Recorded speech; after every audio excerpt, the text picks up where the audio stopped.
Je voudrais vous remercier. Je voudrais rendre grâce à Dieu et remercier le peuple sénégalais qui m'a soutenu, accompagné durant cette grande expérience du parrainage. Depuis la création du grand parti, nous avons sillonné le Sénégal, nous avons visité toutes les agglomérations de notre pays, que ce soit dans le milieu urbain comme dans le milieu rural,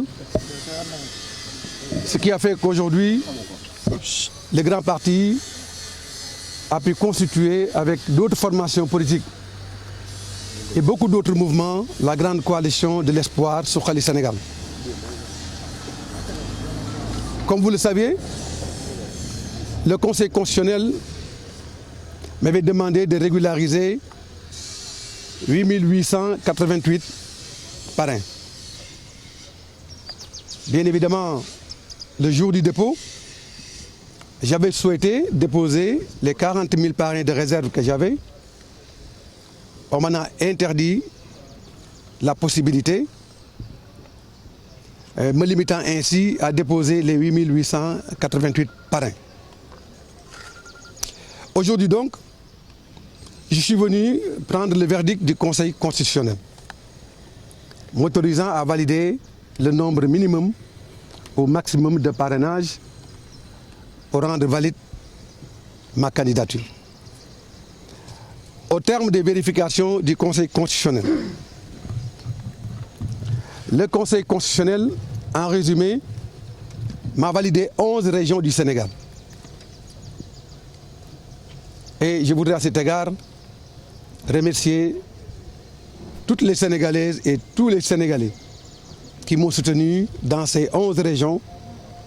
Remercier aussi les Sénégalaises et les Sénégalais des 3 autres régions où on n'a pas pu avoir, à la suite des vérifications, plus de 2000 parrains, pour dire qu'ensemble, vous avez constitué une force et que cette force, qui est la coalition de l'espoir, va demeurer une force politique au service exclusif de la défense des intérêts de notre pays.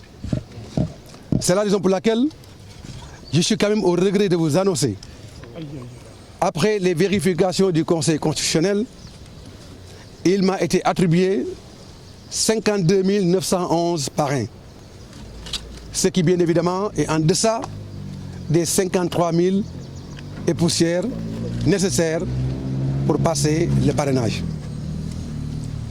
Je voudrais donc dire que je ferai un commentaire sur ces chiffres, bien évidemment, ultérieurement, mais je voudrais quand même dire à mes camarades et au peuple sénégalais qui m'a soutenu de garder ces résultats avec dignité, avec valeur, dignité et valeur qui ont toujours constitué le socle de notre action publique pour le Sénégal.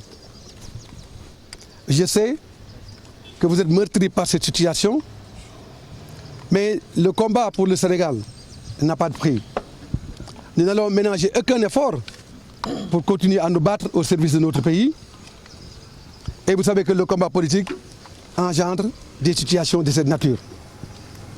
C'est pourquoi je voudrais encore une fois vous exhorter à vous élever sur les hauteurs, mais à continuer le combat avec l'ensemble des forces vives de la nation, avec nos camarades que je remercie vivement.